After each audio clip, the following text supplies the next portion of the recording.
Tariffs as the incumbent economic superpower when we have mass robotics, artificial intelligence, we are energy independent, and our greatest adversary is energy dependent. So you don't know what's going to happen, and the American people voted for the experiment. Well, then let me redirect you back to the question that I asked you and that you didn't answer. So it's an experiment. It's risky. These are your words. These are the words you have used. Yeah. How long do we have to wait? And when do we know that they've worked? Is it 3 years? Is it 4 years? Is it 4 years from now? Prices are still up.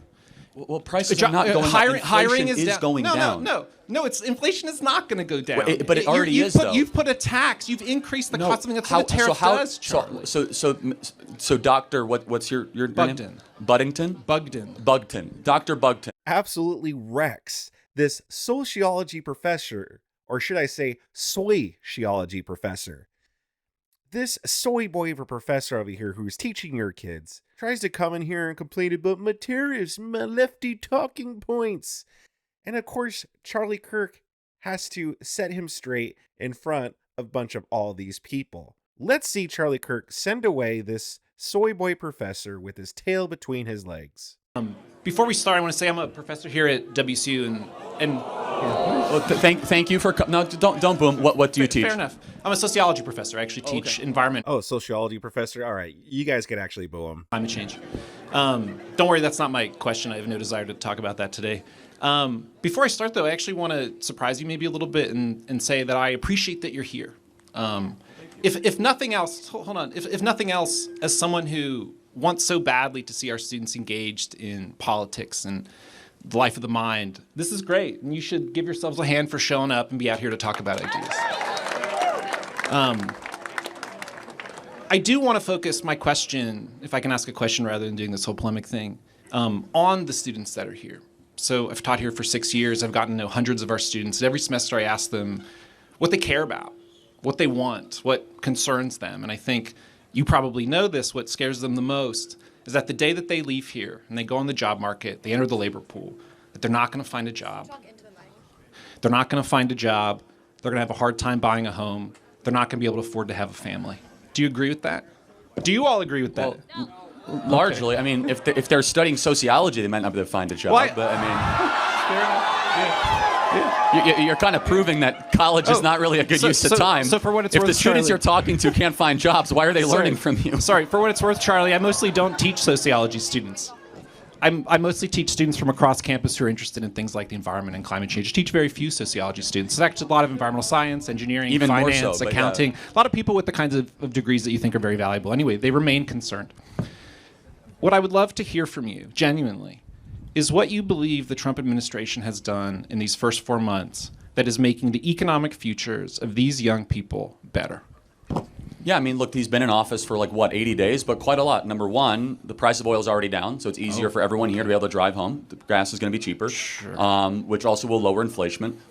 Number two, a tax bill will hopefully be passed, which is no tax on tips, no tax on overtime, largest middle-class tax cut in history. Yeah. So everyone here that's going to have a job where overtime is incorporated, they'll be able to keep more of their money. Number three, we're opening up federal lands to build more homes, which is a great thing because home ownership is way inaccessible for a lot of people in this audience. And it's going to take some time. And one of the main reasons why President Trump won is because we were able to move the youth vote rather significantly and substantially because the Democrat Party, A, took younger voters for granted. I think we can agree on that. Absolutely. And B, they did not have an optimistic, hopeful agenda for homeownership, for getting married and having children in this country. So I would like to see the Trump administration go even further and make it so that every young person in this country can have accessibility to be able to own a home. I think they should prohibit major funds like BlackRock from buying up private family homes so that we have to compete against them. And I'll just do another thing I'm privately lobbying for and publicly, because I'll say it here, is I don't think the Chinese Communist Party should be able to buy up farmland in the western part of the United States. Absolutely. And with that, single-family homes. So that's just some of the ideas here. Sure. So can I respond?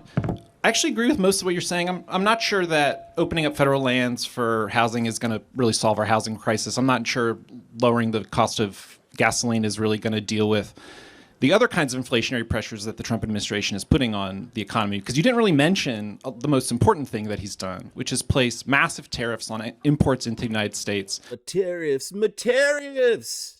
Gosh, man, these lefties, dude, always with the same argument. The tariffs. You know, Charlie Kirk brought up a few things, and he's like, "Yeah, well, I don't know if any of that stuff's it. But what about my tariffs?"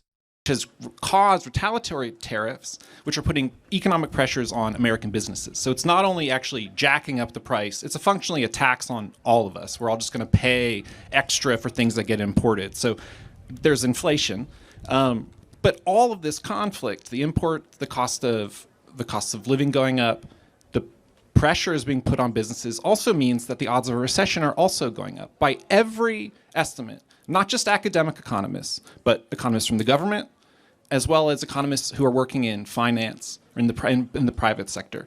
How do you reconcile the increasing cost of living, the odds of a recession, with the idea that the Trump administration is making the economic futures of young people better?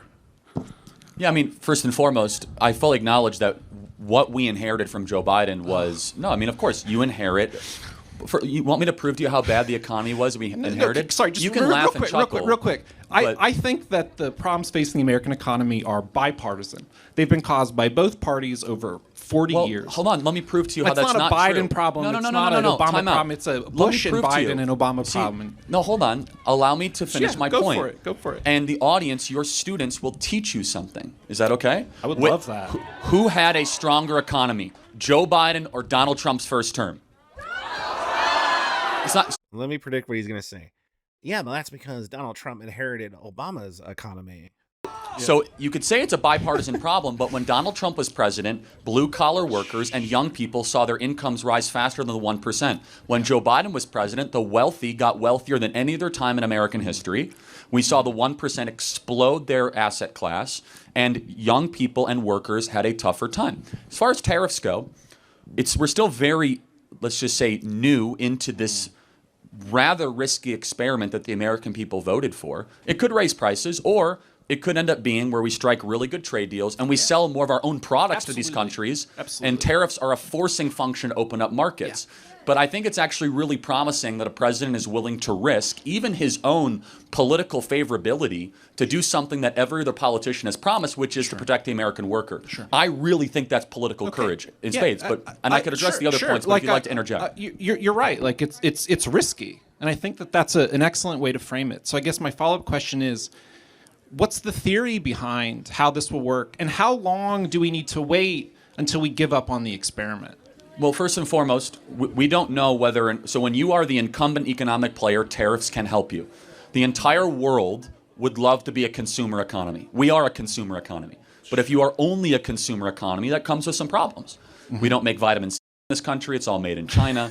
No, it's a real thing. You literally can't survive without vitamin C. Our antibiotics are made in China. You can laugh all you want. Our pharmaceutical materials, our aluminum, our iron, our rare earth minerals. We can't make a drone without at least half the components or parts made in mainland China. That's a national security problem. Yeah. And so by using prudence, which is, of course, one of the highest of all the virtues, President Trump is able to weigh the costs and the benefits while also asking the most important question. Am I going to be able to have America not be a vassal state to the Chinese Communist Party while also improving the well-being of the people who voted for me, and not just people who voted for me, but every American person, every American citizen? Finally, if tariffs are nothing but downsides, why does China use them? There are some upsides potentially to tariffs, to protect some industries or to incentivize domestic production. And finally, I think I want to double down and reiterate this point, which is that the people in this audience that voted for President Trump were trying to send a message to their leaders that you haven't listened to us. The experts have gotten so much wrong. You guys stole prom away from us. You stole graduation away from us. You guys from the COVID lockdowns. And it's time for us to try something new. I'm simply just... That's great. I don't know what that has to do with the question that I asked, which was about the use of tariffs. I don't know what that has to do with prom. Well, hold on. But no. You're redirecting the question. I want to talk to you about the tariffs. Can I tell you what it has to do with tariffs, actually? Because I'll complete the point. Because you have a PhD and I didn't go to college, so let me maybe make sense of it for you, okay? But I was saying, what it has to do with tariffs is that they don't trust what the experts have been saying, because the experts locked down this generation and unnecessarily masked them for 2 years. So when the experts say tariffs don't work, excuse us when we say, actually, you have completely invalidated all of your predictions the last couple of years. Do you see how they connect? Well, I see how that connects to how people think about tariffs. I think that's different than what tariffs actually do. Well, and you it's think perfectly fine to you be think frustrated. that's what they Now do? you let me talk. Well, hold on. No, you let me talk. Well, you keep telling me not to interrupt you. I'm not That's interrupting what you think they do. I'm going to add some context to what you're saying. However, we have not yet done an experiment of tariffs as the incumbent economic superpower when we have mass robotics, artificial intelligence, we are energy independent, and our greatest adversary is energy dependent. So you don't know what's going to let me happen, redirect you and back the to my American question. people voted for the experiment. Well, then let me redirect you back to the question that I asked you and that you didn't answer. So it's an experiment. It's risky. These are your words. These are the words you have used. Yeah. How long do we have to wait? And when do we know that they've worked? Is it 3 years? Is it 4 years? Is it 4 years from now? Prices are still up. Well, prices are not going up. Hiring Inflation is going down. No. It's inflation is not going to go down. But it already is, though. You've put a tax. You've increased the cost of something. That's what a tariff does, Charlie. So, Doctor, what's your Bugden. name? Buddington. Bugton. Dr. Bugton. I prefer Dr. Buddington, actually. He's Dr. Buddington from now on. How does one avoid a tariff? Do you mean like how do we not impose tariffs intentionally on ourselves? But let's educate the audience. If you're Toyota, how do you avoid a tariff? In the current climate, you would build cars here, which Toyota does. Toyota invests $1 billion a year in Trillions of dollars cars. are coming into the United States thanks to tariffs. Trillions of dollars. NVIDIA pledged $500 billion. Those have nothing to do with the tariffs. Those were pre-existing agreements, Toyota Charlie. just announced 10 new plants in Indiana and Ohio because of the tariffs. Okay, Hyundai the same. How long do we wait? They are. Well, how long until they build those plants? Is it next year? Is it 5 years? Is it 6 years? They've announced it. They're going to break ground soon. However, I think the more operative question that you're asking is that if something doesn't work, President Trump will not follow it blindly because he's not an ideologue on this. You can laugh and you can kind of shrug your shoulders. In fact, he's a patriot. Unlike the prior president, he actually cares about the well-being of the American people.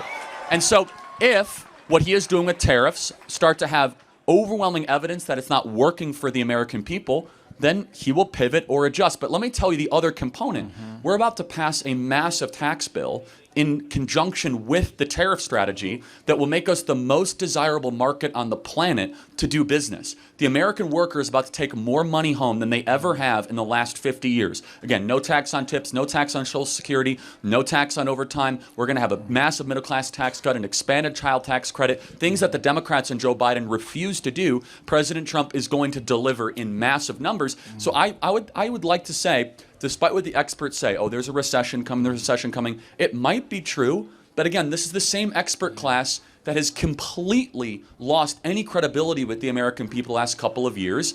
President Trump's been in office for 80 days. Remember when everyone was complaining about the price of eggs? Well, the price of eggs has gone down. The price of oil has gone down dramatically, like $20 a barrel. Give President Trump some time. And by the way, it only took him 10 days to solve the border crisis. Turns out we did not need a border bill. We just needed a new president to secure the southern border.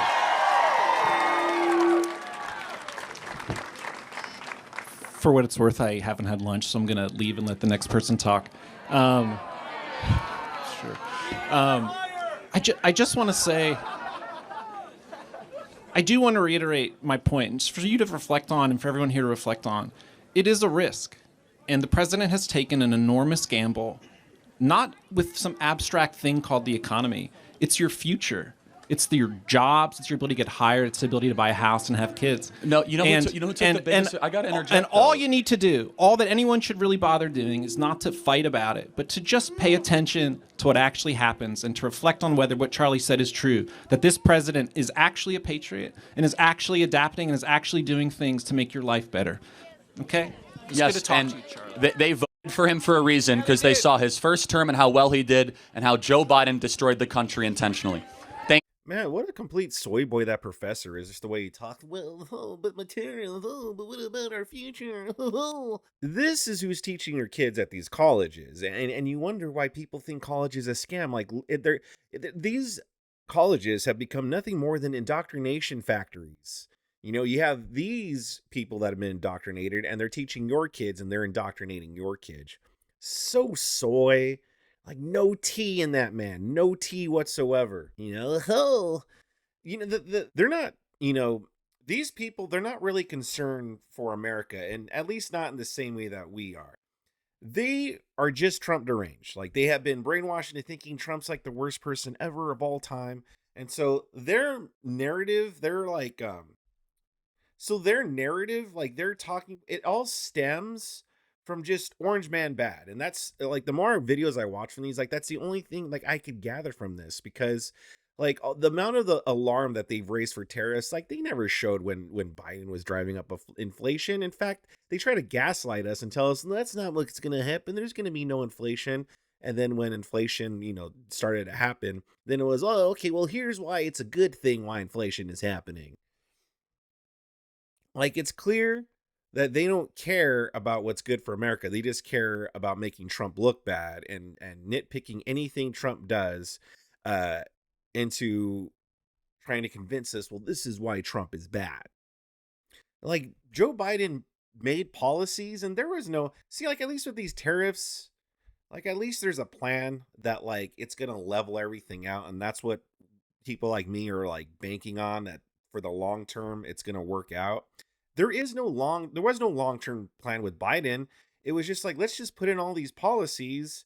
And even though you can't see how it's going to benefit you, trust us, it's going to benefit you, even though it's not going to benefit them. They had no interest in stopping the illegal immigration.